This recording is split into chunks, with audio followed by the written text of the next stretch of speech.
बाल हनुमान और सूर्या देव एक समय की बात है।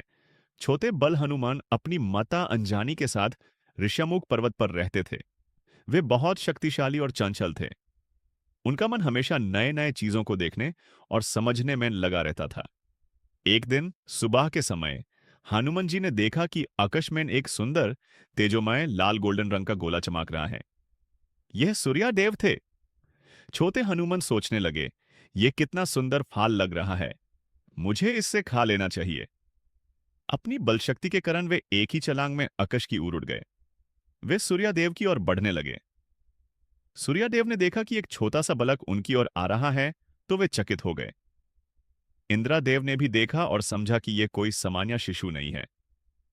जब हनुमान जी सूर्यदेव के बिल्कुल पास पहुंच गए, तभी इंद्रदेव ने अपनी वज्रा से एक प्रहार किया। हनुमान जी बेहोश हो गए और सीधे धरती पर गिर गए। ये देखकर पवन देव, जो हनुमान जी के पिता समान थे, बहुत क्रोधित हो गए और उन्होंने अपनी वायु शक्ति रोक दी। इससे पूरी पृथ्वी पर जीवन मुश्किल हो गया। सभी स्थान सूखने लगे, लोग तड़पने लगे।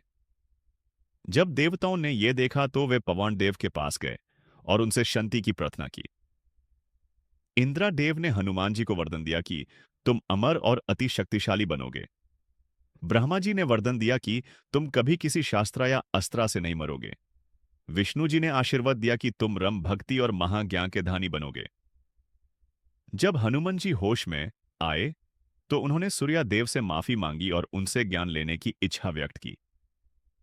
सूर्यदेव प्रसन्न हो गए और उन्होंने हनुमान जी को अपना शिष्य बना लिया। शिक्षा। 1। ज्ञान और शक्ति का सदुपयोग करें। दूसरे बड़े लोगों का आदर करें और उनसे शिक्षा लें। तीसरा, भक्ति और सेवा सबसे बड़ा धन।